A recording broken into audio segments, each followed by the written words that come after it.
Hi, my name is Una. I'm the current Vice President Welfare at the Students' Association. The Vice President Welfare is responsible for the remit that covers wellbeing, diversity and inclusion in the student community. In a normal day, that can see me going to a high-level university project board where we're making funding decisions about projects for improving student administration and support at the university. It could see me having a regular catch-up with the Director of Student Wellbeing or the Student Disability Service. It might also see me having regular meetings with students from across our community who are wanting to start their own projects, whether that be a society that is doing a campaign on gender-based violence, or a student who's looking to set up more support for students with mental health problems in the community. One of my favourite things that I've done this year is the creation of the Tackling Elitism student group. When the group first met together, there was an incredible sense of offloading by a lot of people in the room, and I really took a lot of heart from having so many people in one place who shared an experience and hadn't had an opportunity to maybe share it in that sort of format before. That feeling of bringing people together I found really fulfilling.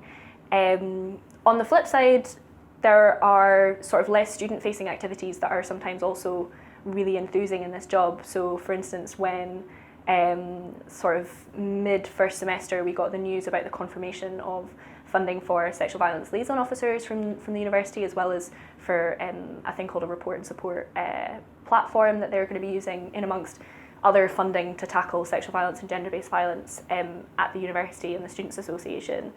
That, even though it was a sort of private moment and the news was being delivered from a member of university staff, was fantastic, because that was the result of years of lobbying effort from not just myself but also previous representatives to me and students from across the university community who might also not be elected representatives. So that felt like a huge win, even though it was something that happened in quite a quiet way. So truthfully, I had been around politics and a little bit of student politics for a few years, and had become quite adept at campaigning and the sort of process of putting up a campaign. When I was sort of campaigning for one of my best friends the year before, that I became really aware of how broad a spectrum of work there is that you can do in the Students' Association, and the vast interests of the student movement generally. And I then had this sort of building feeling of maybe this is something I could do, and actually maybe I have all these skills and I could put them to good use. But actually the real clincher was when I sat down with a couple of other sabbatical officers. They would ask me, well, what is it that you can offer? Why is it that you want to stand?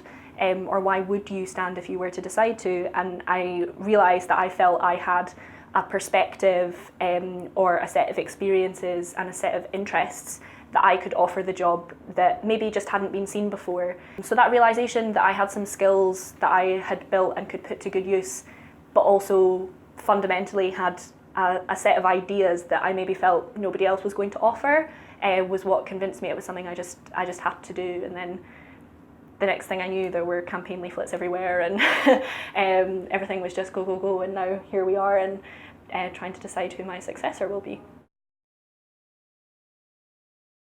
I think one of the most important things you can do is building relationships across the student community with people who you would consider maybe stakeholders. So in the welfare remit, that could be a really broad sort of subsection of people, whether it's current liberation officers or it's people in societies who you feel are working on maybe mental health or anything like that that's sort of relevant to the remit. That's definitely a really important thing to do, just because it's good to have an understanding of the people that you're seeking to represent before you undertake a job like this. But I think the flip side to that as well is that you can only ever run a really good campaign if you're organised and taking care of yourself as well. So setting yourself a plan quite early for things that you want to have achieved by certain dates. So maybe, I don't know, I want to have my leaflets done by however many weeks before the campaigning period starts, so that I know they're going to arrive on time and I'm going to be able to organise sort of leaflet runs or whatever. Something along those lines is really, really useful, and then it means that you can put schedules in place for yourself through the week. And then finally, and aside to that, is I would definitely say it's better to have a larger group of people who can do a little bit to help you than it is to have a small group of people who can do loads. At the end of the day, you're going to be really, really busy throughout that week, and it can be hard to ask people to help you do something that's essentially a project for you. But at the end of the day, if you've got a good program to put to people, people will want to help you and do that for you. But it's about sort of everything in moderation, I guess, and giving people the chance to do what suits them and maybe different types of activities and things like that.